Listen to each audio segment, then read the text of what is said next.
My name is Ken Mijungu. I am an editor at KTN News. Yes. Podcaster now. And sometimes I read news. Karibu sana Ken. Asante. Umechukua salamu? Nimechukua salamu, by the way. And Kenyans have been really good. I woke up to around 700 WhatsApp messages, Yes. around 86 missed calls, Yes. and over 100 text messages. Yes. And out of all that, Yeah. only 3 messages were negative. Most Kenyans, all Kenyans in fact, were telling us to keep up and we should not be intimidated. So nimesalimiwa na pia wametuma pesa. Wametuma pesa, niko na 600 shillings, yoni soda 4. Nitanunulia Tununulie soda. Yes. Kipkoech Tanui, head of news at the Standard Group. Yes. Also a broadcaster and political commentator. And Tanui also got a few greetings. Salamu. Yeah, I think, well, on the lighter side, yes, it is greetings. Yes. And for the record, it was not by the agencies. It was because of some, I don't know whether they are state agents or political agents, I don't know.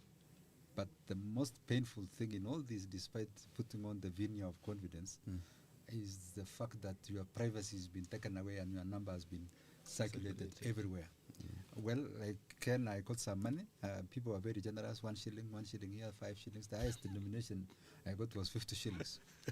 And whereas my M-Pesa balance didn't move so much, I was actually waiting for it to, I thought it would gain momentum so that I donate to some charity. Yes.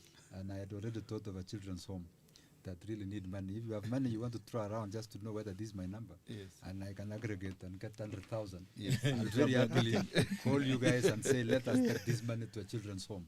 Yeah. It will serve a good purpose. But thank you. Thank you, Tanui. Mr. Nzau, karibu. Thank you so much. I'm glad to be back. My name is Nzau Musua. Yes.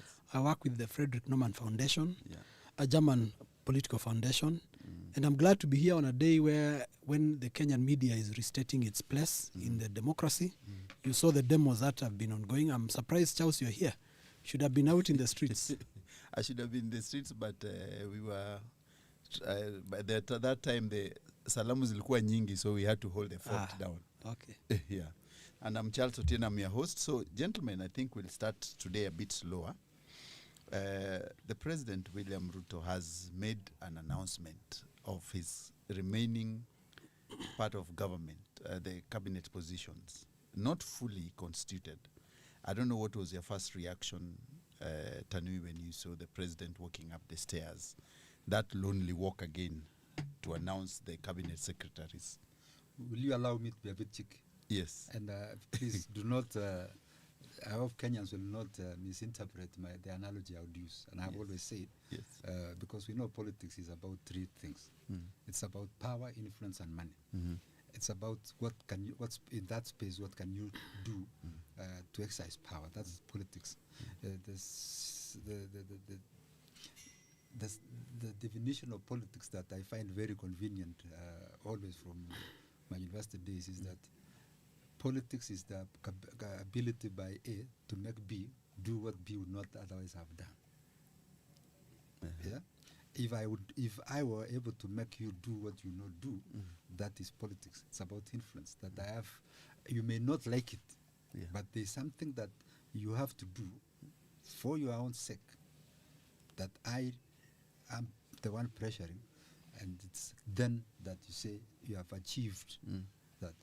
And what I wanted to say is all these politicians are the same. And that's are the same. They have tasked to play in that space of power, influence, and money. And I gave you this picture of if you are at home and you are dining and you want to dine in peace, and the dog is outside packing, for you to enjoy that peace as you eat and not choke on that food, you have to throw that dog some bone. You get me? I get you. So you have to silence and the invite them to a dog. small party. Yes. Otherwise, you will not be able to eat In peace. So I don't know, I'm not saying there's any dog, but I believe that you have to give them something to silence. Yes. Now, the fiesta is on. I wouldn't want to imagine that we'll end up in a situation that, based on Kithongo book, it's our turn to eat. Yes. I would hate us to imagine a situation where now the political the congregation of these politicians is now about who will eat more than who. It would be tragic. So I hope beneath the figure of we are uniting the country, the broad-based, all-inclusive government is not about congregating on the dining table and each trying to satiate their own anger, anger for money, anger for influence, and anger for power. So I think you've really put it very well that if you are eating, you want that piece, you have to throw a bone to someone there to eat. And Ken, when you look at the bone which has been thrown, it's actually a very big bone. What is your reaction to the bone thrown to the other people? You don't speak with your mouth full. That is my reaction to the bone thrown. So when you're eating, once the bone has been thrown, then you can't speak and chew at the same time. You have to choose what to do. In this case, you have food. What is the choice you have? Chew it silently. That's my reaction.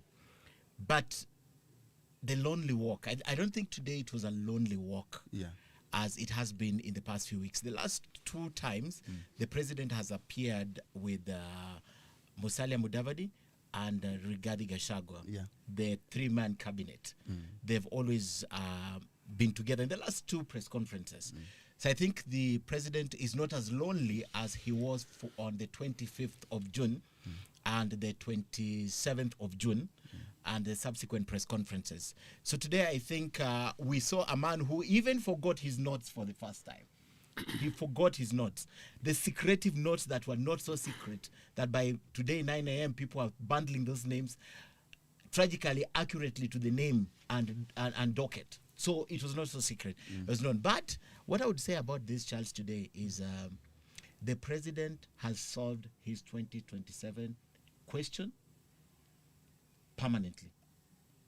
He has resolved it. However, he has not answered the Gen Zs.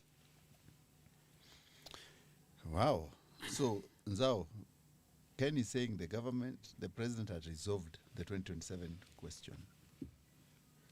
Have we recycled or cycled the cabinet? I think Ken is probably jumping the gun. It's way too early. Like Tanui will tell you, a day in politics is really it's a long time, if that is a phrase. But so many things can change. Right now we are in 2024.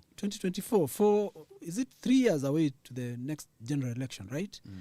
And the effect of what has happened today is yet to, the full impact of what has happened today, we are yet to see, the implications of the same.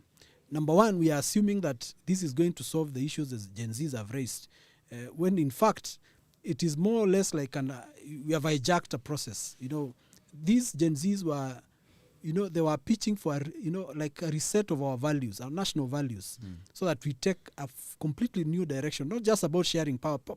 Sharing power is good. Politics is organized through access and distribution of power. So it is actually important, but that's not alone. There are other values beyond now the power itself, like, the values that we live as a society. And that is what the Gen Zs have been saying, that we need a reset. We need a reset button so that we totally behave differently, how we do things, how we pick people. Today, again, we have chosen people from from the National Assembly. And the National Assembly, the last time I remember, I think it was 2013 when we were choosing the first cabinet. President Kenyatta chose his cabinet, and he chose some senators, he chose some members of parliament. And I remember us doing calculation in this newsroom, and we were a bit surprised the amount it was going to cost taxpayers to get someone to resign from a National Assembly, especially Senate seat, which is quite big. The amount of money it would cost the taxpayer, because it's still taxpayers' money, to get that guy a replacement for that guy. And yet, there are so many Kenyans out here who are qualified. Charles, you are qualified, I think, I suspect, and most of our seniors here.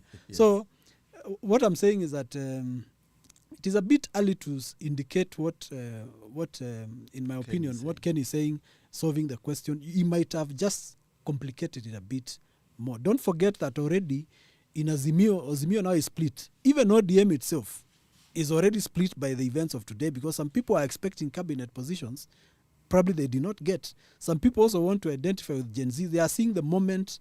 There's a national moment for them as young people to break away from this past.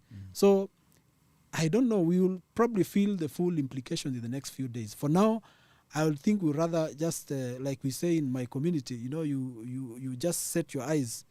Let's watch first, and then we'll. But I think you need to ask Ken. What I mean I'm by intrigued that by this. political question. You mean he has committed suicide? No. Political That's suicide. exactly. So That's exactly what Nzau should be saying. Yes. Because I'm here, I can speak for myself. Okay. The president's calculation is 2032. Yes. He wants to get re-elected. The most formidable opponent of the president is in ODM party. That is looking at the politics as it is. The Gen Zs are yet to identify themselves politically to make a formidable force that will run against the government. They're likely to go into that. Now, let me explain why he has resolved his 2027 political question. If the opposition was left united, Yes. and they decided to be united, this would have been a formidable force for President William Ruto if he survives the onslaught against him by the young people of this country at this particular moment. So if he survives it to 2027 and the opposition stood strong with the Gen Z and the rest of the country, his popularity has waned significantly in the last 2 months or 1 month and a half. So what was I saying? His 2027 political question is, who is running against me and how strong are they? And that is what he's solved. There is no one strong enough right now. ODM has so many members of parliament. I mean, after UDA, it's ODM as a single independent party unit. So many members of parliament. So how does he solve it? He ensures that the force is with him. How do you tell me in 2027 all these guys who have crossed over, if at all the president survives this onslaught? Because it's a huge force that is still moving. That's why I said he has sorted out his political question for 2027, but he has not sorted the Gen Z and the reason why this began. That these politicians are beneficiary from a process that they didn't begin. But Ken, why did people who have been given, say, 6 months to live, 4 months to live, 1 year to live because of terminal diseases, selling all they had to go close to Leondo? Was it called Leondo? Leondo. Medicine man. Yes. It's because it offered at least one or more, whatever. One more day. And so what I think we should see in this president is that he's looking at anything available, any straw of grass to hold on to at the moment. But I'm sure behind his mind, he'll be figuring out as he goes, how do I now come and put all this arithmetic together so that I have 2027 and 2032 in sight. But for now, it's about the most immediate problem to be solved, which is that the political exposure, erosion of confidence in the country, and he's looking at it again. Forgive my analogy today. There's an American president who said there are people you must have inside your tent so that because they like politically peeing, they should be peeing outside, not inside. So you give as many of them when you are in, you have. I think it was a Truman. Yes. So you have. So if instead of if they are stone throwers or whatever they are doing, or hurling whatever missile, and they are addicted to that, they have them inside. So that you look for another enemy outside, but you do not. If you let them outside, you'll be the recipient of the arsenal. So I think the president is really split between how do I secure my own self and for this fight we've had, but how then do I also win and send a signal to the country that I have changed. Remember the opening speech of the president. It was very telling. He actually was at pains to show it has been consultative. It's again the same thing, same message. I have listened. You see, the president was being tactful. He was answering the question that is tone deaf. It is still in his mind. So he's still trying to show at the country at any available opportunity that I listen and I acted and I'm committed to this process. So for now, when you are firefighting, you do not ask whether this water is dirty or clean, you bring any water to fight to quench the fire. Whether however long it will take, because you need now to, when you are fighting fires, you need a chemical, say, intervention or border or whatever. But for now, it is the next available packet to quench. As to whether it's efficient is a question that I throw to Nzau and yourself or Charles. Is it going to be effective in the long run? But in the short term, you'll be able to. It's going to work a little bit. So and Tanui, you've really captured it very well. The way he was picking the numbers, I think we need to really get to the bottom of it. You look at the ethnic configuration, and what could Ken, and you are the one who always, you always tell us that this was supposed to go this way. The ethnic configuration, the mountain has still 8. Is it 8 or 7? 8. Okay. How will he satisfy? And in these 8, the other regions have gotten, but the Gen Z, the big question, Tanui is saying that he was listening, but has he listened to the Gen Zs, or is he listening to the political parties? I think before Ken comes, Yes. I think one of the things we are missing, and I think I also reiterated on it earlier on, it is not that Gen Zs were really looking for positions. Yeah. And I think also the president seems to understand that. It's not really... The cabinet is one aspect of it. You know, they came out and said they do not want this cabinet. This cabinet was not performing or was not sensitive. You remember all these decisions went through cabinet, including the ones on university education funding and so on and so forth. They passed through cabinet resolutions. So either the cabinet was not functioning, or the man who chairs the cabinet, the president, was not listening to the cabinet. We do not know because we don't sit in that cabinet. So the Gen Zs were not asking to be on the table. They want a complete overhaul of our system. It's a rather ambitious demand that they are making, because that has its own implications. We wouldn't know what happens next if, for example, if you you completely bring new people, completely new parliament and so on and so forth. And that is a process also, and none of us has thought very keenly about the practical next steps about such a bold. But that's what they wanted. That's what Gen Z's, the president is saying that he had them, and that's what they want. Let me give you this joke I had. It's just in the US, a gunman shot Trump. It missed the head, caught the ear, but the bullet hit Biden, and Biden is gone. Here, the Gen Z shot at him, the gun at Ruto, but it hit Raila. So now, the question that we need to be asking is, yes, the Gen Zs have not made any, they have not sought any political position. Them, they want us to rewrite our history, our values, our values, governance system. But how will Raila recover from this in this process that he'll be seen? First of all, remember, he said, he assured the Gen Zs, I've heard you and I'm with you. And remember, we sat here and we talked about even the tweets by his own children. About and Baba said, when Ken told us that there are some senators who are going to plead with him, please, this is a short-term arrangement with Ruto. We may be alienating ourselves from this bigger political constituency that's coming up, that is vowing that we'll do our massive registration for the next election. So that dilemma is what we need to be looking at. That yes, the Gen Zs have made their demands. But the greatest beneficiary so far seems to be Raila. Who was not even part of it. And Raila had said, I've heard you. Okay. And I think this is a very interesting aspect of the decision. I'm just trying to think of Raila Odinga, because we've been privy to most of his meetings, and we have reported about most of his meetings. But I'm thinking of a cornered leader and a besieged leader. The cornered leader is William Ruto. The besieged leader is Raila Odinga. When this thing began at the outset, aliambiwa Agwambo ka nyumbani. You're not part of it. Yes. Ironically, he is the beneficiary of this outcome. My analogy of what has happened is this.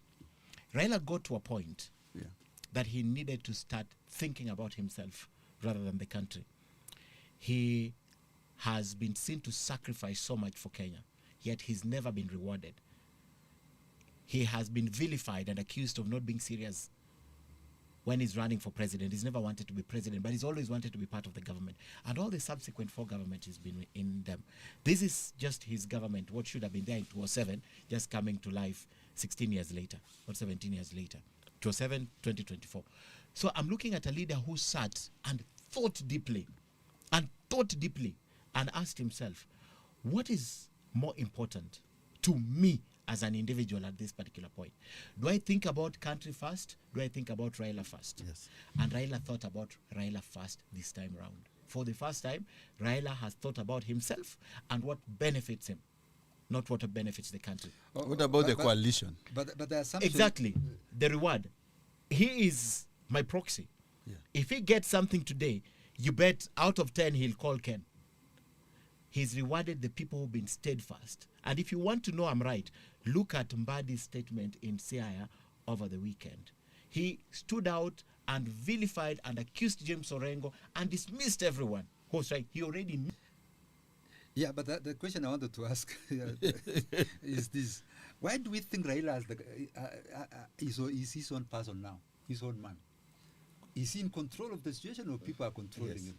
Because virtually the top cream of ODM has gone to government. It's the decapitation of The ODM chairman, the Deputy party leaders the 2 deputy party leaders and the chairman. and the chairman. and the chairman. Yes. They are now And, and the political affairs person, Mijungu and Yeah. Nzau, and the I minority think the leader. headline we saw Yes. in the Standard, Yes. was it Raila this, Raila that, or something Yes. like that?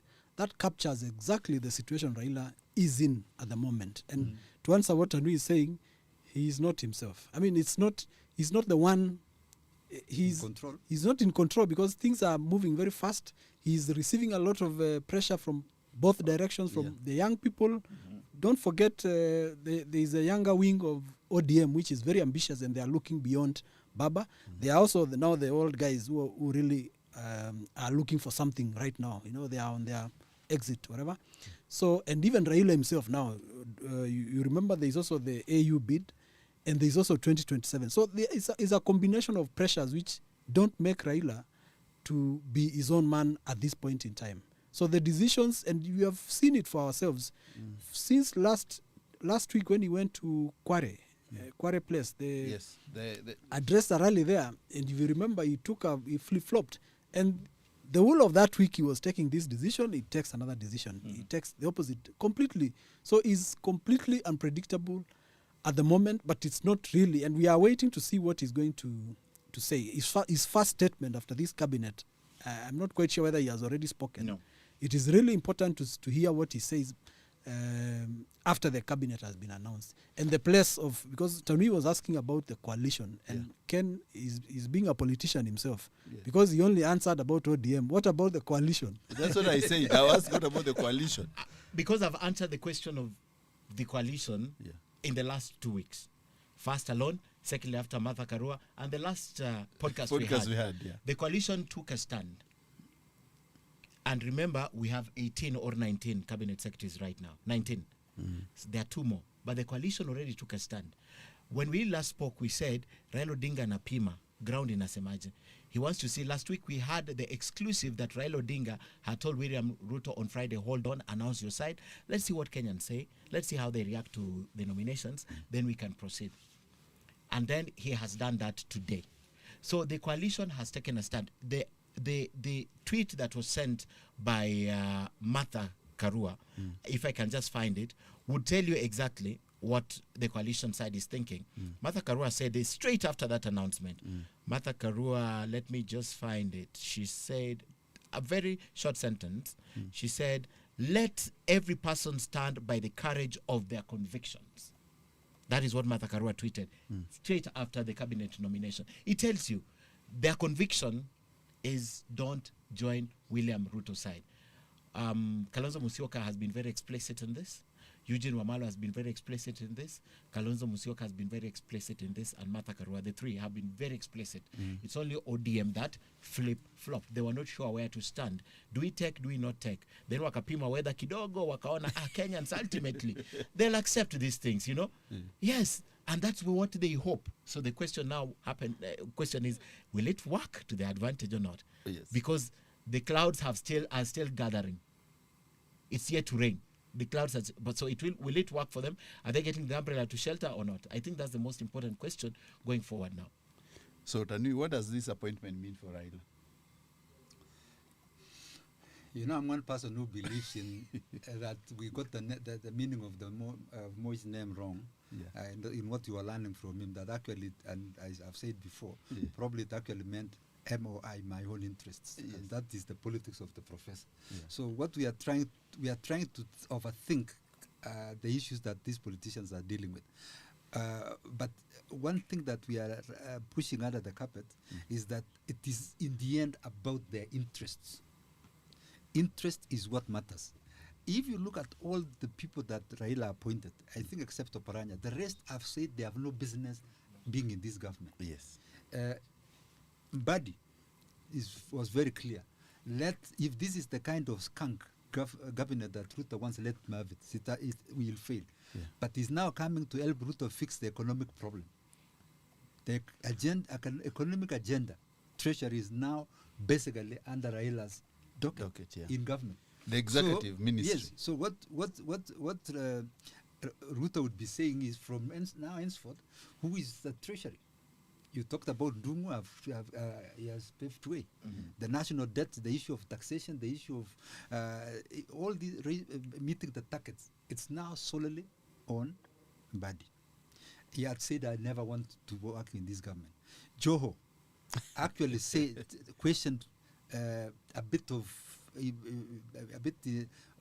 Ruto's judgment, saying, trying to compare himself, and he said he does not want anything to do with Ruto government. If Ruto thinks he can give him a wheelbarrow to push, he pushed enough wheelbarrows in the streets of Mombasa when he was growing up. I think let's play that when you come back to finish. Yeah. Mimi Hassan Joho Yeah, nikitaka listen to Joho. kuongea. Joho Mimi and, I Mbadi. don't even dream of engaging with them. Ati huyu akitaka aje ongee sio na mimi niongee na Ruto nini? Mimi nikamtafute atanipa nini? Wilbaro. Nilipeleka Wilbaro mimi la kimtaani la kucheza nalo zamani. And Mbadi?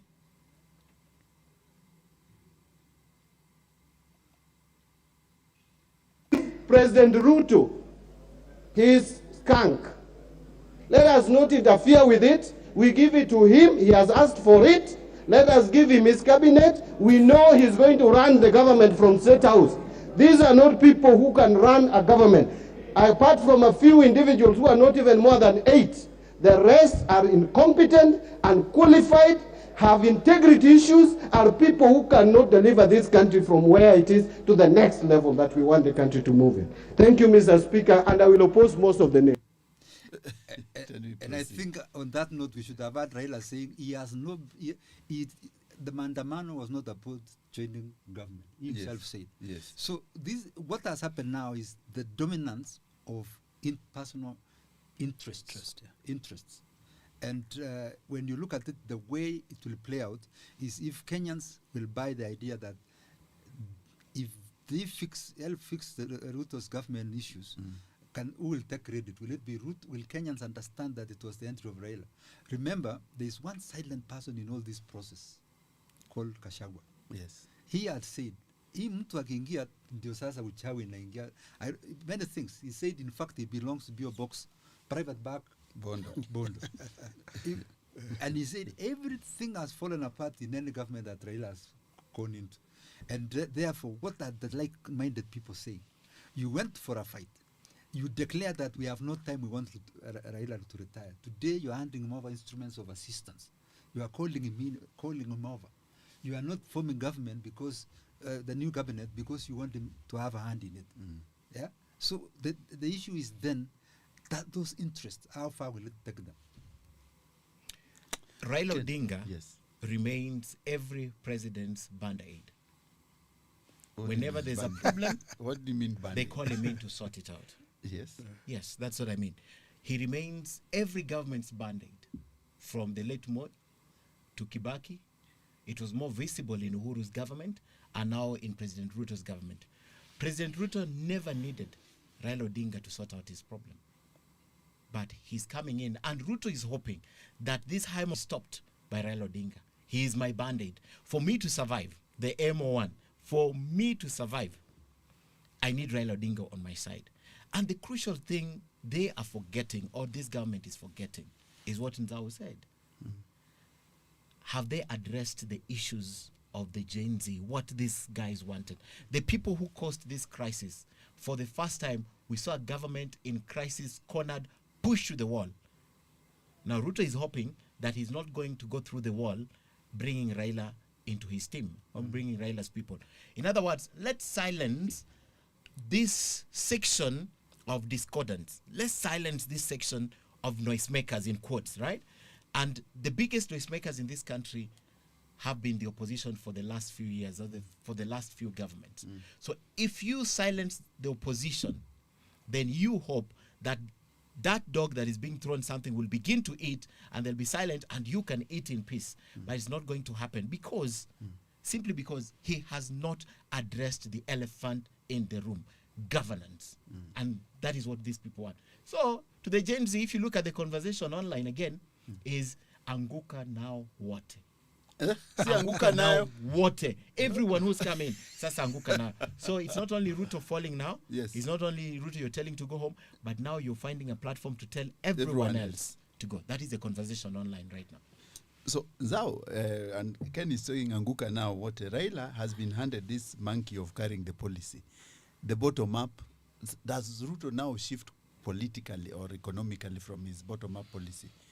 And he hasn't, but the long and short of what the two have told you, Charles, is that right now, Raila is now the one carrying the skunk. You remember the skunk, the skunk Bandi was talking about. So because Treasury, the biggest issue we are facing, and which is a trigger for all this, you recall, it was the high cost of living, which was brought to the table by the finance bill, which was tabled by the Treasury CS, the former professor, the Professor Njuguna, who has now been replaced by an ODM chairman, the national chairman of ODM, just imagine. In fact, one thing we are not even talking about here is a confusion that has been brought the political scene. ODM is a senior member of the opposition coalition, which is supposed to checkmate the government, the ruling party, which is the Kenya Kwanza Alliance, the alliance. So now the main political party, the main opposition party, the chairman of that party has been swallowed, is now in government. You know, that is a serious affront to the principle of democracy, because the most ideal situation would be a political party. And if you remember very well, the president, when he was being sworn in, he spoke about decency and just hygiene in politics, so that an opposition member plays their role in opposition, and the member who is for the national, who is in government, plays their role in government, and you work together. You are still he was the first to violate that, Nzau. Of course, he was. He was the first to violate it. And today, now he has now confirmed that he has totally no respect at all for that principle, because now, and coming back to your question, now where we are right now is, and Tanui I think also spoke to it. Where we are going, and we'll see the full implication of this in the next few weeks or in the next few days or even hours, I'm not quite sure. But ODM will take the flak for almost everything. What Ken has said now, it is now no longer about kuanguka na moja. It's about anguka nao wote. And it's really sad because Raila is basically putting himself in a situation whereby he becomes a victim where he was nowhere. I mean, he was... like that bullet we were talking about, he should not have been anywhere close to the bullet was not aimed at him. he walked straight but to he is walking himself to where the bullet is headed, and now becoming a victim where he was not even supposed to be. So it's not really a good place to be for Raila Odinga. But again, like we spoke, he's a bit confused by many things happening around, and time is also of essence for him. So maybe he's making the mistakes, or maybe it's not a mistake. We are not quite sure how this will roll. So the question maybe to Tanui is, Rigiji has been silent. It's shockingly silent. What is he cooking with this appointment? Or is he happy he got his 8? Mutahi Kaiga wanted 8 for the mountain, and he has his 8. But with Raila entry, and he's always been a vicious man against Raila, What will he? How will that cabinet be? I would not. The first meeting in cabinet where Raila guys are there. Yeah, you should have asked first of all how will the first meeting between the three Ruto allies Yes. do with budget and treasury? Yes. Ishunga on the majority leader and Didi Nyoro Yes. as the budget docket, and the guy from Molo. Molo, because they Kuria. love to sit with Mbadi and discuss the way forward. But before we come to that, to Gachagua, I think still on Raila, there are two things we need to be very careful about. One is we have to give him credit that he's managed to squeeze in this negotiation the strongest docket from Ruto. One of the biggest headaches between Raila and Kibaki during the Nusumkata negotiation was that there are certain ministries that Kibaki said these are president, they must be with the president's side, which was Treasury. Yeah. There was a Minister of Security. Foreign Affairs, Defense. Foreign Affairs because of the relation, the messaging with the world, Defense, and I think the energy sector. Yeah. The energy sector being the biggest driver of revenues in government.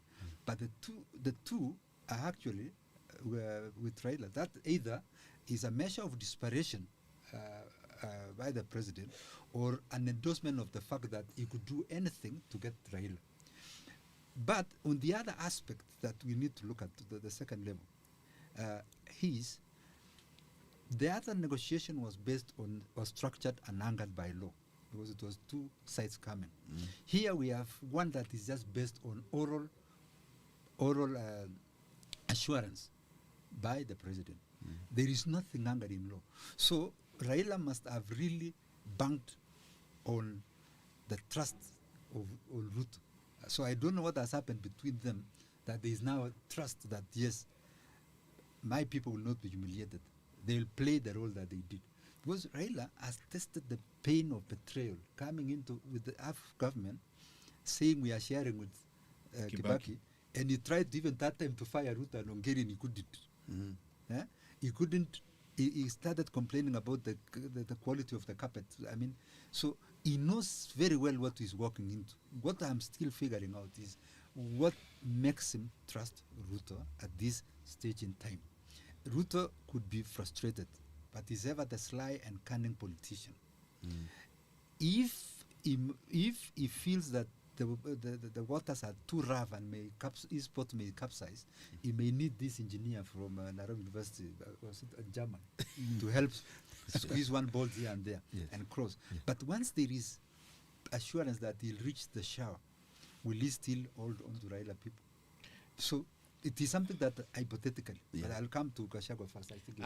Yes, what I wanted to say is the skunk. I think Mbadi's reference to the skunk was based on the personalities, because he said, I can only vouch for about 8 out of the 22, right? So the skunk was based on the people who are brought in the cabinet by Ruto. So his fears at that time, if we don't even need to take him out of context, we only need to read through what he said. He said, if these are the cabinet secretaries that Ruto want, let's give him this. But I will be opposing most of these names. Probably he will leave about 8. So, but Ken, there's another element to that which you are not mentioning. Yes. He implied that the president wanted those ineffective cabinet ministers because he wanted to control from the cabinet. From So now that he's in the cabinet, is he going to one of them? Is he going to work or is he going from State House? Independently? Yeah. Oh, okay, that's a very interesting perspective. But let's give it to them. There's even another one. Was the president hesitant about having Raila out there, and that the CSS that they had nominated to not go through the clearance stage in parliament, and he needed their numbers, because remember people like Junet say, let 10 hours we will show them. So was he trying to make it easy for his nominees to go through by blabbing all of them? But quiet. You've completely thrown me off balance. Yes, but give it to them. Give it to them. When the cabinet was dissolved, one of the people that I know very well tweeted and said, the most incompetent group ever assembled, right? And that sentiment is shared across. There are a lot of people who should have not seen light in that cabinet, but they saw light in that cabinet. So give it to Ruto this time round. Regardless of the politics played around, they are very qualified people who are able to handle dockets there. Mbadi, for example, I think it was his childhood dream to be a cabinet secretary treasury. He told me at Bomas, hii kitu imeenda, and he would be CS treasury. So he's fulfilled his dream. So give it to them. But there is something that I would not have wanted to interrupt you. Yes. But there is something about Mbadi and the suitability for treasury. Well, he's a very good accountant, but is he an economist? And who do we need at this stage in treasury? To run, yes. Yeah. So there are a lot of decisions. It's not about the money. It's not about accounting. Unless or even one thing these we are are sure, political heads. One thing we are sure now is that Yes. your story will not happen now. That Uhuru could not pick out some figures, and so there was a Zero. typographical error. So this guy will be able to see that they are not typographical errors. Yeah, and it's But the economy. Yes. The economy. Is he able? Is he equipped? is Yes. equipped, and it's also not about dreams. People have a lot of dreams. Even you have Even a dream. myself and Yes. all of us here had dreams. But how is it? But how does it become Buddy's problem that he achieved this before yours? How does it become? Well, my point was this: give it to Ruto. He has tried, regardless of the politics, he has tried to look at professionals, but still there are issues with the cabinet nominees, right? Yeah. But that one will be sorted at the point where now they have to go through Parliament, right? So my take in this is, the president is trying too hard to survive. And what Tanui said, he might survive. But at the end of the day, I'll go back to the question. Has he given enough blood that these people will now be silenced and say, let's see what this other group can do for you? Yeah, from there, let's go back to Gachagua. And again, don't blame Mursik, please. I have not taken Mursik today, but I wanted to I'm just... We learn every day here. I just wanted to give you another analogy. Yes. That basically, if this was a marital relationship where there are already two spouses who didn't like each other, and now you bring a third one in the mix. So Mudavadi and Gachagua had their own issues. Now there is Raila there. So can you imagine how chaotic that household could be? And the biggest is fight that I know in all these relations called nil by mouth. So Yes. Gachagua would not want to express his grievances openly, but you consistent with what he has been saying, Yes. and even how he viewed Mudavadi. Remember, they are the ones who his political consistency was the one driving the narrative that even the party leader of Kipkoech should not have been should have been from their side. Even the Secretary General. They were looking at what they gave, and therefore this even complicates the situation. If Mudavadi, Wetangula, Malala had not invested as much to deserve what they got, what is it that Raila has invested in this government? So it's going to be another delicate mathematics. But over and above this, ladies and gentlemen who are listening, we need to ask ourselves, go back to the basic. Was the problem the cabinet, or was the problem Ruto? Was he listening to them? And you had hinted at that. Was he listening to them? Or it's a one-man show? You go there, and we talked about that analogy that somebody had raised, that probably Ruto is the kind of control freak that when you go to advise him, he advises on you on how you should advise him. So has he changed his style? Is he more accommodative? And we say here that Kenyans are watching to see if the president has crossed the line between election victory and the joy of winning and crushing his opponents, and getting onto the level of statesmanship and embracing the country as one, uniting whether they voted for you or not. And that is the problem that he and Gachagua carried for a long time. That it was about winner takes it all. And that's why they brought the issue of shareholding. How's the president finally, despite and reluctantly, but at a lot of pressure, come to that conclusion that on our own, we can't cross this crocodile infested river. We need other people inside. Because today he talked about it. But the question then is, what is he going to do himself as the leader to show, not just nominating these people, but showing the country that he has changed his mind and he has realized he's made a big mistake. And he need also to dismantle the informal government We talked about the people that are around him that had even scared the deputy president Steve, and he said, "I'm not. I'm being insubordinated by blockers and junior people who have no formal position in government."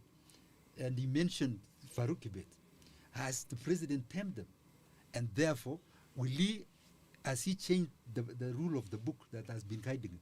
That is what Kenyans are seeing. And I'm sure Raila is a cunning, is also a very sly politician. He must be trying, he must be seeing, he must have told him, yes, we'll come on board, but we'll watch each of your steps. If at any point you want us to be just people who take you to the laundry and cleanse you and then take the dirt, we will jump. And be sure, Raila will, if this thing does not go his way, you will see what he may do. But Tanui, that is what I wanted to ask you. Who will they cry to this time round? Who will sit and listen to this team? Let me say, for example, today, in the cabinet, because we talked about it last week, are these people who are just going to help Ruto cleanse his government, or they are going there also to help him work? Now, if they're coming in to help him survive and cleanse his government that has been tainted in mud and all sorts of colors, then it's not going to work. But let's just flip the coin and say it doesn't work. So they are here to cleanse Ruto to survive. Yes. But it doesn't work. The question is, who will Mbadi akinyimwa full carpet today? Akinyimwa toilet, a clean one, akinyimwa gazla. Yes. Who will he cry to? Who will listen to them this time round? I think that's He's been the youngest in the field. Political. He's fresh from the political field. It's really a good question, and something to really think about, because what we have just seen and we have said, AZIMIO, there is one side which has been left in opposition, and they are grumbling. You can be sure.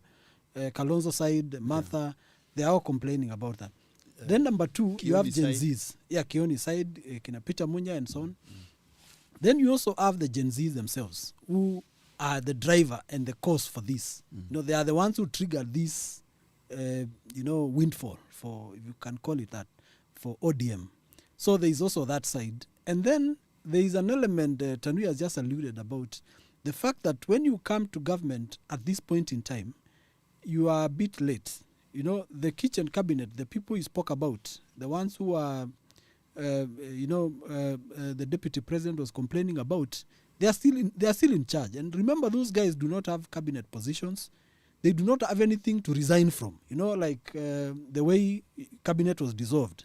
If you tell Farouk right now to resign, what will he be resigning from? He doesn't have a position in government. And those guys are running the show. So there is a big risk for that, for the newcomers in government, to be in government and not be able to function optimally or the way they thought they could be able. Don't forget, and this is something which has missed, has not been in the radar of many people, that for every cabinet secretary, the main ones, I mean the top, the prime ones, the president has advisors in State House, as his own cabinet, again, in State House, which rather some people say is wastage of money, because it's a double. You already have a minister, but you have an advisor in State House. So we have Ndi, who is running the show. The Raburauza. On the economic side, he's an economist. What Tanui was saying, Bandi is not an economist. He's running the show from State House. He's closer to the president. Yeah. Bandi is a stranger in government. He's a new stranger in Jerusalem. Yeah. So they will, to answer your question, they will have no one to run to. ODM, if things turn out go wrong, I don't think it will be be a soft landing for them. Mass suicide. That let us partake of this cup of poison. Yeah. We survive. Cyanide. Actually, Tanui, I think he's very right. And straight up, there's going to, in 3 months, there's going to be a massive fallout. Because Mbadi will be a CS who realize that he can't reach the president directly. He has to go through Farouk. Joho will be a CS. I'm saying the truth. This one, whether we like it or not, this is to help them settle the noise. But the reality is going to hit. That Mbadi will be reading statements that are written from State House by Ndi. Then it will hit him. It's going to happen whether they like it or they're outsiders in government to help Ruto. But from work. your previous statement that he told you, it is his dream to be A childhood dream Yes. to be to be yes. able to put in his His CV, CV. while applying for a World Bank job. Was a that cabinet secretary. Yeah, For treasury. And we managed to turn this Exactly, revenue but is that what they're looking at when they took up this position? Are they not looking for power? They're not looking for that influence. Power They're not looking influence. for that money. They're looking for it. But sooner or later, they're going to realize after swearing in, they'll not be getting the best offices in the corner of a treasury building. Yeah. They will get the worst one. And then who do you complain to? Because Ruto, remember the statement Ruto made after election. Niacheni tu huyu mzee, this time around I'm going to corner him. Probably he's cornering him. He said, Probably he he'll said have- I know him. Yes, probably he'll have He no said other they know way each other. out. This time round, Raila will have no way, because who are you going to cry? You think Raila Odinga will stand at Uhuru Park this time round and call Gen Zs and say, come, I'm being assaulted sort of in the government that I helped stable? It's impossible. And it's going to, reality is going to hit home and hit hard, and then So, have A flags. story is told, Ken, Yeah. and it perfectly fits what you're saying. That one time, an assembly of hoofs met, and they talked and they approached the dogs. Said, we are one family. Yeah. The hoofs and the dogs. But the only difference is the dogs are brought up by men, and they only listen to instructions by men and take care of their properties. So they said, you are taking very good care of the animals, and it is our common food. If you join us and stop protecting the men and their wealth, we will have a feast. So in this meeting, so they said the next meeting let's have in our place. So they went, the dogs and the wolves met, and then they were ravaged. They became the food for the wolves because they were told, you are the ones, you are also our meal. So I hope somebody here has not been invited to be turned into meat politically by this arrangement. No, it's what you said. Yeah. And we'll be back here, and we'll invite Nzau. No, In 3 months, Yes. this is not President William Ruto's best interest. I know they'll play that soundbite. Yeah. This is not in his best interest, but he had to survive. It's survival mode because what occasioned this, President Ruto has not addressed it. He has not addressed what occasioned these problems. It's a band-aid that every government has used to settle, to function, to allow them to eat. But And the the silver- band-aid is Raila Odinga. And Raila Odinga once more has come in as a band-aid for William Ruto. Yeah, eat. but the silver Yes. lining in this is what Tanui has said, that the philosophy of shareholding has been crushed, Yeah. which is a good thing actually for the country. That philosophy of this is a shareholding, what you bring is what What you determines get. what you get. Yeah. It's really it has been it's a positive thing that we can say is a silver lining. So I wanted, gentlemen, you've talked about the casualties. Let's talk about the casualties before. There are many casualties. There are people who we expected. There are comebacks as well. Our good friend Murkomen was out, then he's in. Before you go to casualty, can I just add something Yes. in a minute? Yeah. I think for the first time, Raila Odinga has said, Liwe Liwalo, it's my own interest, I mentioned it earlier, and gone ahead to reward his people, right? He doesn't feel what he was feeling for this country anymore. And by the way, if you look at the configuration of that cabinet, some of the most the biggest beneficiaries of what he's done are communities. If you break it down by numbers, you'll find that Raila Odinga as a supremo, and then the 2 cabinet secretaries that have been given, and don't forget that the PS, whether it's Raila's choice or not, interior, is from the same community. So at the end of the day, Raila, whose community has taken a beating every time there's a government, selfish, their self-interest, they just don't want to fight so hard, but yet they become a beneficiaries. And they never benefit. They always have to do a handshake to benefit his side of the divide.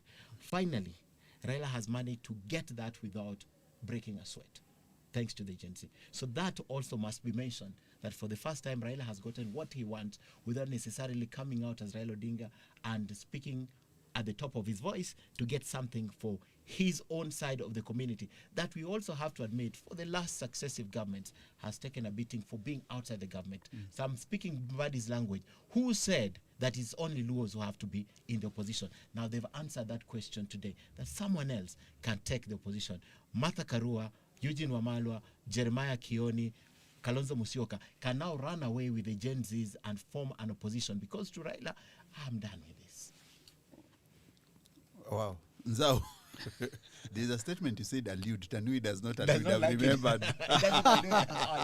Well, now I remember. He states. You know, States, such yeah. that term is even used by ministers who should be stating statements and they say, we are, I had alluded, that we Alluded do to this. it. And that was an official statement. So Tanui says you state Nzau. Now I know. Yeah?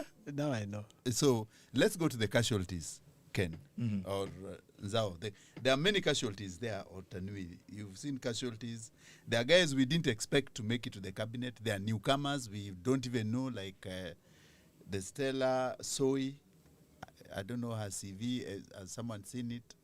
The Barasa is there. There are newcomers who we didn't know. And of course, our AG has made a comeback as a minister of public. To sit on Korea's seat. I To don't sit know how on- Korea feels. Yes. Well, there are many surprises. First of all, the guys who had left, Murkomen, you remember? Yes. People had there was a lot of bile among the Gen Zs, especially after he spoke about his watch and so on and so forth. But Murkomen, as many of you know, is really a quality guy. It's just that he did not appreciate the moments and so on and so forth. But the guy is now back. I'm sure he has learned a lot of lessons. The biggest casualty, we have Moses Kuria, who has now... Moses is, sometimes you say it's much better to have him on your side than outside. And he's now outside and pending anything else. So it's a risk the president is taking. The mountain is very volatile, if you remember, with the events which were happening before the Gen Z revolution came. Rigiji, the deputy president, complaining, Moses answering him back, the central feeling that they are getting a raw deal, and so on and so forth.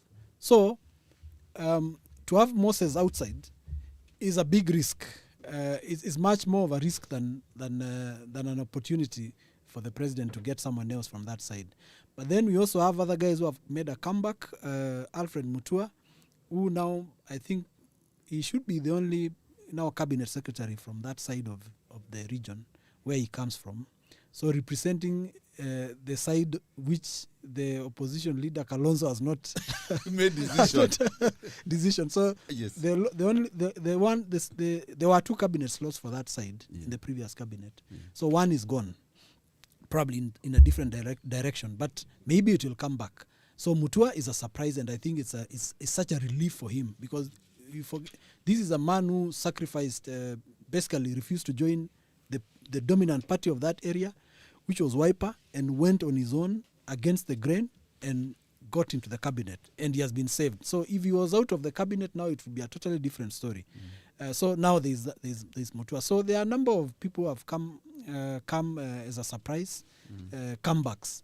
JB Muturi again, but also there's something else we haven't discussed, Charles, that the back and forth that has been displayed by the president in making these names is also something speaking to something else. Either the president is not firm or is not doing his homework well. You remember he had nominated Rebecca Miano for the AG, but today Rebecca Miano has been named in a different ministry. You'll also recall Aden Bare Duale for defense, swapped with Soipan Tuya, and now also JB Muturi coming back. So it speaks to something about the president and the manner. Either he's too consultative. I mean, he said he's forming a broad-based government and he's consulting widely, but it also means he might not be fully in charge of this list, in my opinion, from what we are saying. All of us would have assumed by the time he picked Rebecca Miano, who is an advocate, who is a lawyer, we would assume that he had done enough homework. And he announced to the country that Rebecca is the nominee for AG. But he has changed. And today he has changed again a number of things. So that is also something worth considering. And but I think, Nzau, one of the things, give it to the president, one of the things that I've realized in this process is that he's very loyal to his friends. is very, very loyal to the people that he's come along with. So he finds it very hard. For example, when I do not know, Murkomen has been given another role, the youth, and I don't know whether you realize there's something creative economy. I don't know whether creative economy is about artists. The young people. He's dealing with the Gen Zs. Yes, He has been thrown to the Gen Zs. Yeah, that's exactly where I was going. That, yes, you want to help. You see, there are 3 people who forfeited the elective seats who had won elections, and Ruto approached them now that we've won. Cross over, take these big CSS seats, and then we declare by-elections in place. Alice Wahome, Duale, and Murkomen. So I think, I wouldn't want to say humanitarian grounds, but something of, I'm sure these guys would ask, so now I would have served 5 years in the Senate. You asked me to throw that in the wind. I came here, I've served 2 years, then I've been declared incompetent and I go. So I think that's one of the criteria. The other thing about the people that he has left out, I am sure in his mind he's trying to see in the structures of government, whether it's ambassadorial jobs, whether it's the directorship in boards, parastatals, how will accommodate them. But I can assure Actually, you I understand there's a list that will be released today or tomorrow. Yes, that is Ruto's nature. He will try and, this is a forced arrangement. It would not have been his wish at all. Yeah. So he'll find a way of redistributing these people. And I think that is the biggest headache, because the people that the opposition are bringing to cabinet, they are coming with expectation that when I go there, say I'll go, say if you are my friend Opio and I, I'm CS Petroleum Energy.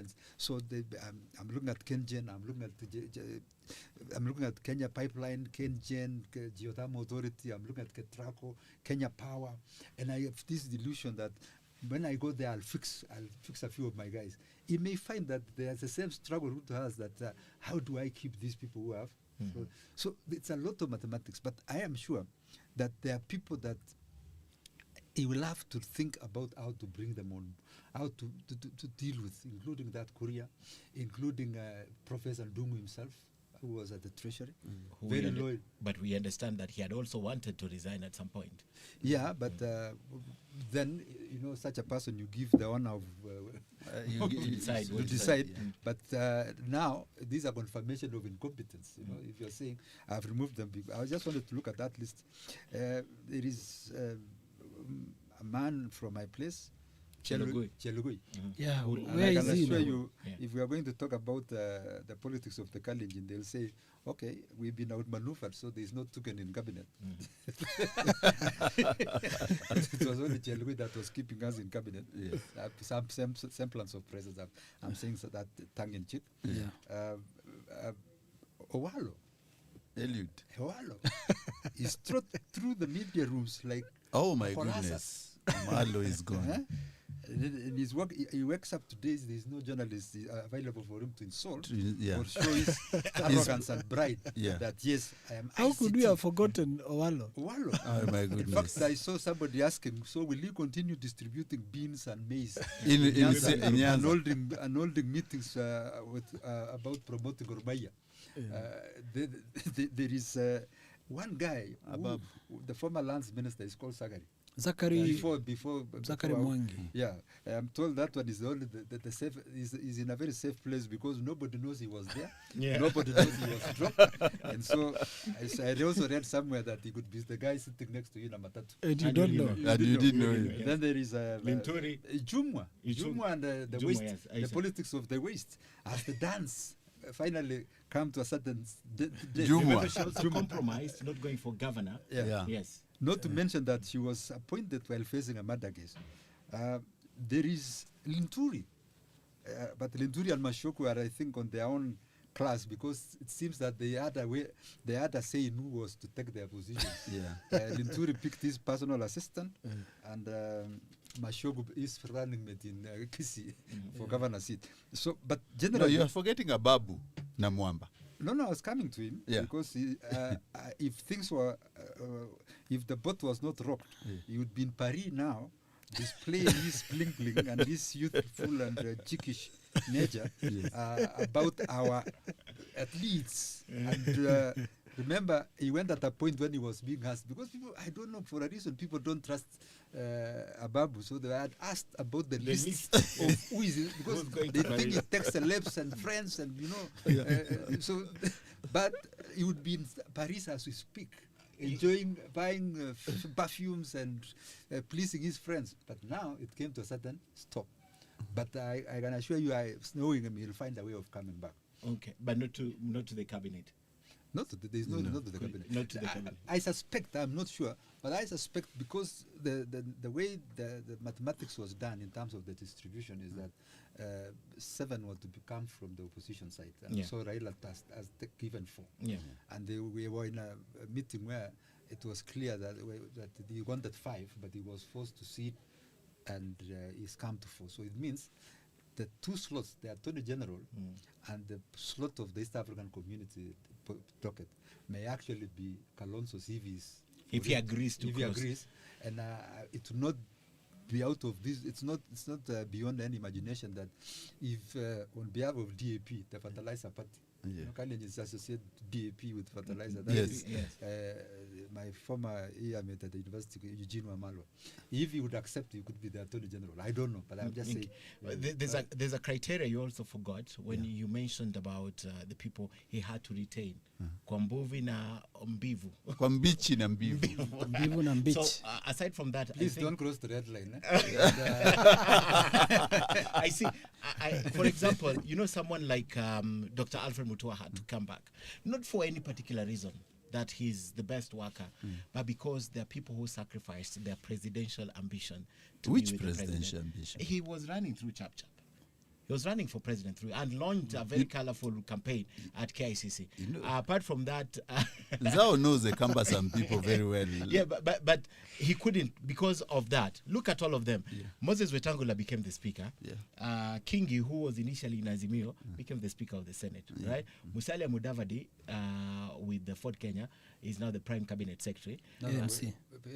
ANC. Prime cabinet. Is, yes, Wetangula was Ford Kenya. Yes, and all of them are in government. Everyone who went to work with Kenya Kwanza are in government. So that is also a criteria that I think he had to use when choosing out of the ones that have kicked out, who should I bring and for what good reason. So Alfred Mutua, I think, fell in that category of all these presidential candidates who came together to support his bid, UDA, Kenya Kwanza, and they sacrificed, and he had to find somewhere for Alfred Mutua. I think what Nzau had said earlier, if Kalonzo would have played ball, then Alfred Mutua would be out.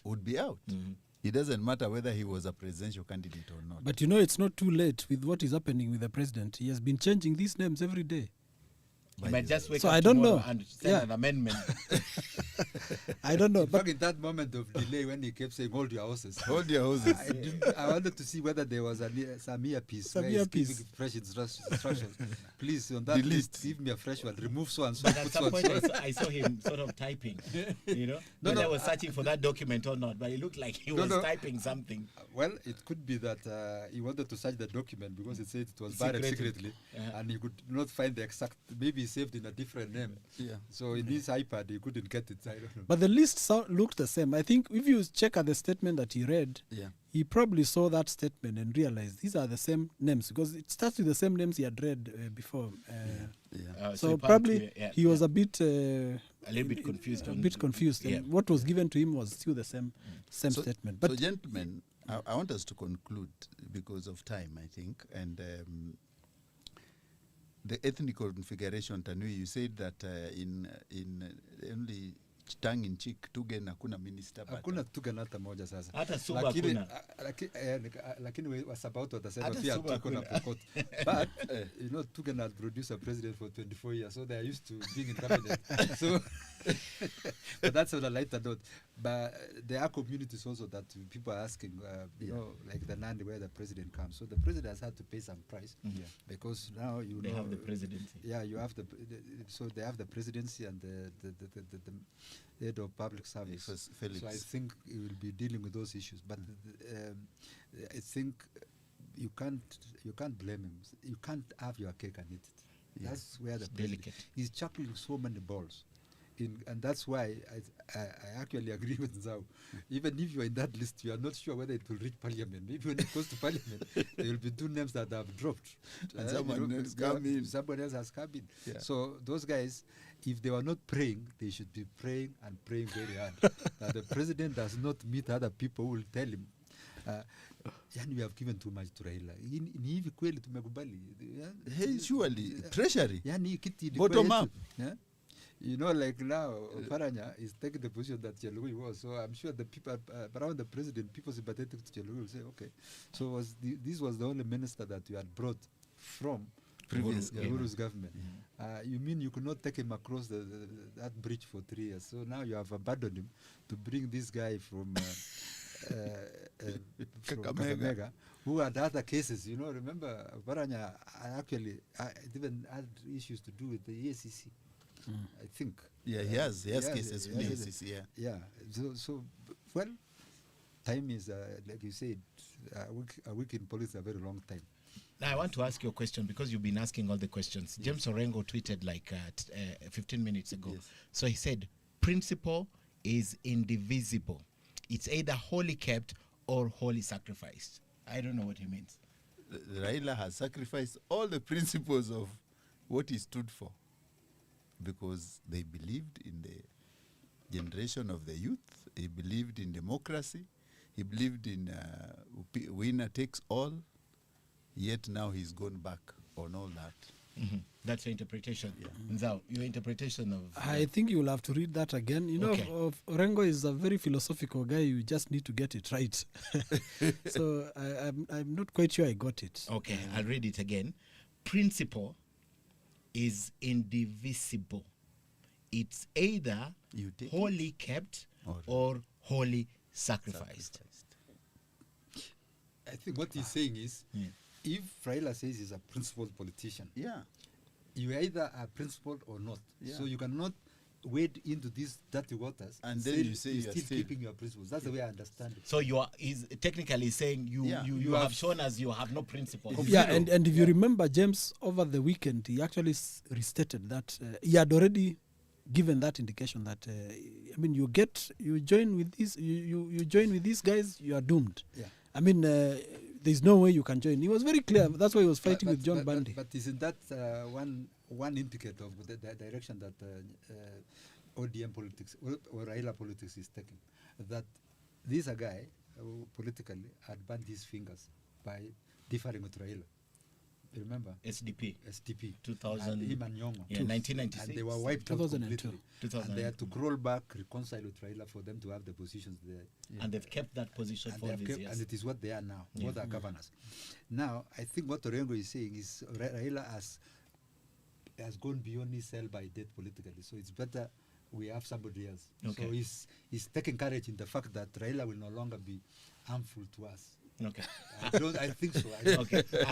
And finally also, what happened, Charles, to the ODM renegades who saw this straight after election, the Professor Tom Ojendas, the Felix Jalango, and the rest, who went ahead of time, Karoli, Silas Jakakimba, the people who straight up after this election went to the other side, and now Raila Odinga has joined them. And some have been punished for doing that. So what happens to them, Charles? You see, those guys, you see the problem of a political grouping, which are based on community interests. The moment you move out alone first, you are seen as a sellout. Now, when Raila comes in, they lose their value, even to the person who had induced them to go there. Because Ruto will not want to see those characters there anymore. The value he was trying to contain by having them around has been taken by one person. It's now back, yeah. Okay. So now they have zero value. In fact, they should be looking for how to re-engage and find a way of survival. We know he never loses his friends, so probably he'll keep them like Tanui says. He'll find something. He'll find something. He'll find something. Remember, Karoli is the one who used to host ODM. Physically, but and he was the one. Yeah, and now he was even to get his seat. It was a very difficult thing, but now is where Raila has found him in the house, where in the corner he had gone to hide. Now it will be a matter of time before because I'm sure some of the demands will be, now I am the one who decides who engage with the president because Yes. I'm the bridge builder. Yes. These are not the people to trust. Yeah. So politics anyway is like that. It's a merry-go-round. You do not know what tomorrow holds. Okay. So Nzau, I think Ken, you finished. I have finished. My parting shot is this. Yeah. Dr. Margaret Ndungu, Yes. ICT. Do we have her profile? Yeah, yeah. She has a very solid, She has very solid background. very solid in the CV. media. In the media. Okay. Yeah. I'm so hoping, because I just learned that a lot of these government operatives watch this show, because otherwise we'll not be greeted. I'm just hoping that we have a better relationship once she's confirmed Yeah, yeah. with Margaret Ndungu. I'm hoping. And the president, for example, this spirit of goodwill. And today, the fact that media demonstrated, the journalists were demonstrating about what they feel, and the fact that exclusively, single-handedly, they decided to frustrate the rest of media houses, and now media houses are at a risk of even losing the little livelihood that they have because they're being frustrated every single day, pushed right, left, center, because of this government. I'm so hoping in this spirit of reconciliation and working for Kenyans, for the good of Kenyans, he also examines the fourth estate and realizes how important this institution is. Otherwise, today, the president should have had a press conference with bloggers and on social media if he didn't think we are important. Yeah, sure. He should have done that. So I'm looking forward to Dr. Margaret Ndungu spearheading this and restoring the integrity of the media and taking away the government. What watch in peace, and they should honor payers also. Perhaps you'll need a ceremony to exercise the costs of all of us. Before- the media akuje na clean slate. But Yeah. he still has a principal secretary who is more notorious, having been made by the media, called Kisiangani. Kisiangani. Oh, Yeah, Kisiangani ameenda is huko, notorious. kusiaga media every day. Yeah, it's So watamsiaga ama atabaki. Oh no, Kisiangani asiagwe pia. For the sake of the media houses. But Yes. something went through my mind today, and it's a pity that the president had actually conceded in his first interview, the last interview at State House with the three media houses, that there was a big problem with this communication program, strategy, or program, or structure, Or team. or team. Yeah. And he said they also failed me. So it's not. I'm not looking for that job, and I wouldn't want that job. What I'm just thinking of on top of my head is, today he's announcing his cabinet. He's factored in 1 o'clock news bulletins across the country so that he writes on the wave of the news. And does that show this a retreat from his previous position that he doesn't need The us? The other side is, which guys had started talking about, mocking us. Will you give the president a forum to speak to Kenyans to announce his new cabinet? And it's a question that we don't want to sound vengeful, but you do it, but at the back of your mind the attitude that is the attitude that he has. And in a relationship, your attitude defines how my attitude was. You respond to it. So the guys were looking at mocking us. Would you give him? And we said, okay, who are the biggest losers if we with all that platform? It would be the one engine, not the president. The president messages are went across. So the only thing that I hope went through the president's mind is that there is now in the international media, CNN, it's about the harassment of media. That one main component of authoritarian governments, dictatorships, is how they relate to the media. Even how he is perceived out there, it is how the extent to which he gives the press the space to operate. That is how you are also defined as a Democrat. How the level of your fidelity to the issue of freedoms. So yesterday, again, tear gassing, bullets, and now the media on the streets. So I hope the president will reflect on this, that if I step on the red carpet of Paris today, or of the OAU, how do people see me? How do the people perceive me? It's beyond being his praise song for bloggers. It's beyond his praise song for people who tell him, oh, let's go social media. In fact, right now, he's getting more fire on any seat that he sits on from the social media Than the mainstream. which is not regulated. And they bring all manner of things. So look at how the social media dissects the issue of his appointments. Some are sexist, some are innuendos. We don't do that. But since the president decided to play in that, to go to that playing ground, he's exposing himself to more problems. He would rather deal with regulated media. So for us, it is a lesson. He's used his statecraft and arsenal of power to fight the media for no reason at all, bringing the media to its knees, perpetuating the mentality that the media did not support him. I don't know whether he did a recruitment process for votes in media house and it vote for him, because we have a mandate to deliver. It doesn't. I am sure there are many media people who voted for him.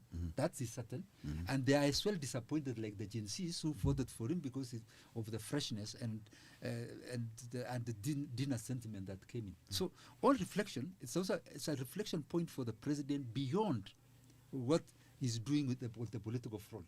How will he reinvent his image? He repeated on the first about 5 paragraphs the fact that he has listened. So he has dismantled one. He's trying to dismantle. He may not succeed, I don't know. But he's trying to win Kenyans that I listen. One of the accusations was he's not a listening president. Number 2 is that he's not a consultative president. That even people within him say it's very difficult to work with this president. Everything is about what he views.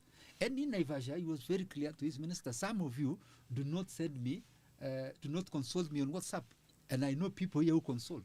You are telling a consortium of cabinet secretaries, you are telling a consortium of parastatal aides and ministers that they consult the president.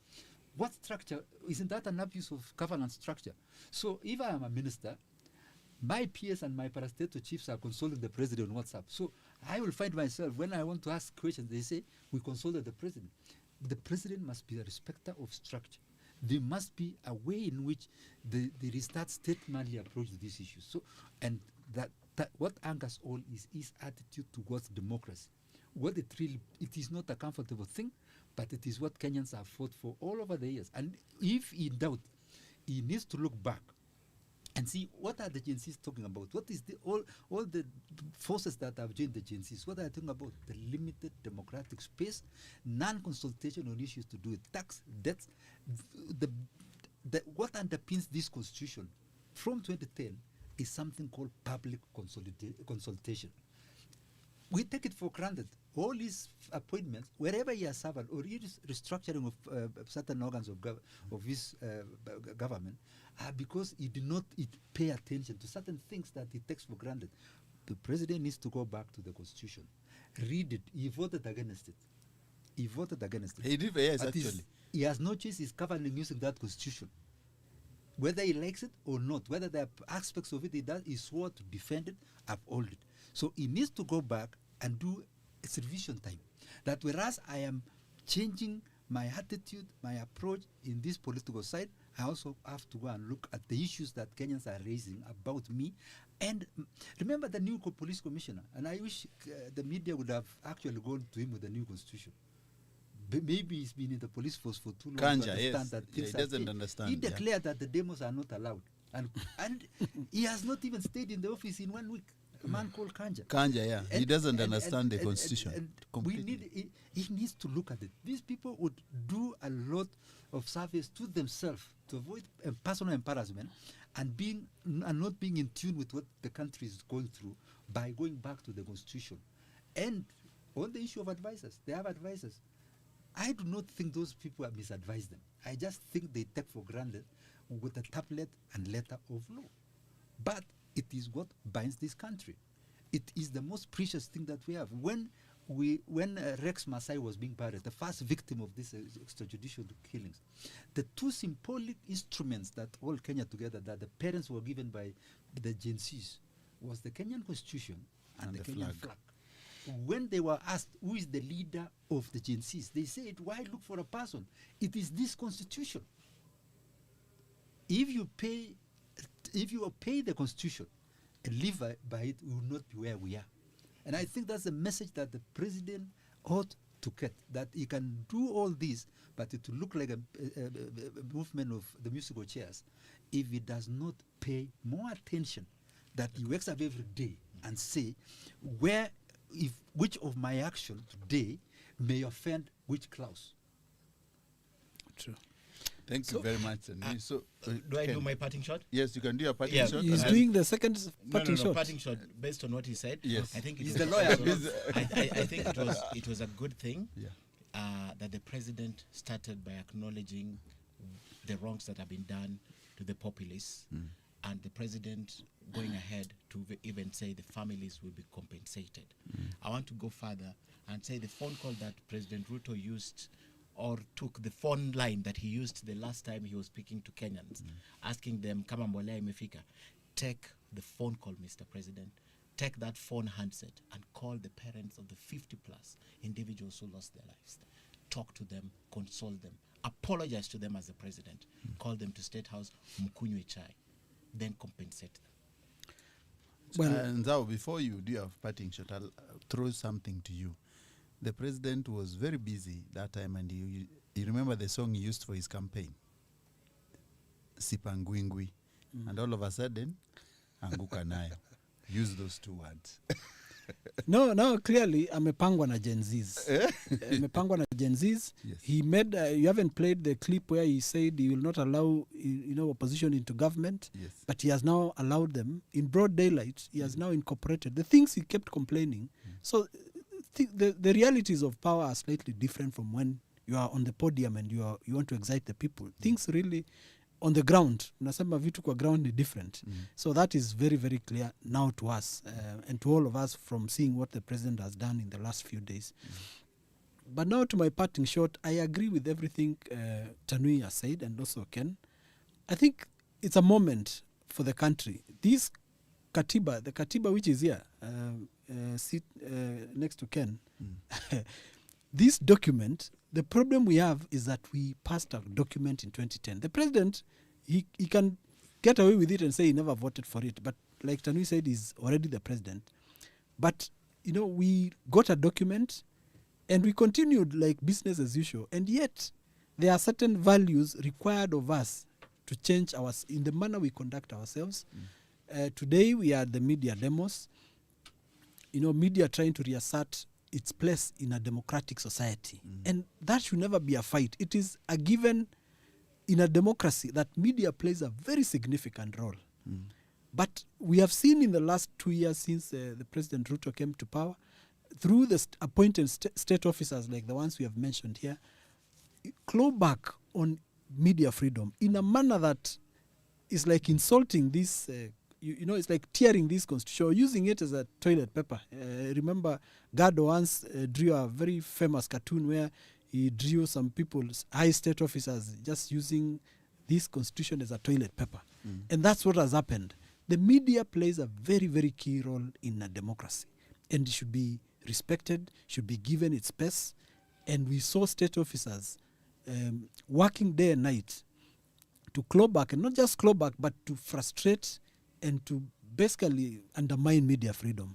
I think the biggest lesson the people have been appointed today and last week, and once they are vetted, the high state officers, is to learn and to know the place where the media is so important in the things they are going to be doing, including the president, in supporting the president. You recall that I think someone once told a cabinet minister that I'll be here to write your obituary. I tell my friends who are in power that they should never forget that the journalists they see. You meant political obituary. Yeah, political obituary. Yeah, exactly. So, thank you for that. But the journalists they see, the media, the fourth estate, it's a nested. It will always be there. It's like in civil service in government. There are guys who are in civil service at Harambee House who will have always been there. They will always be there until they leave the scene, and they control a lot of things on what is happening in Harambee House. So the media as a nested and as the one which checkmates these other institutions is very, very, very key. And if you are appointed as a state officer, you should mind what you say, what you do, how you facilitate journalists or media to conduct its work. It's very, very important. Otherwise, those guys will be there. They will be writing your political obituary. And it's already happening. So it's a lesson for all of them that they should mind what they do and what they say. I think Nzau, you really captured it very well about the role of media and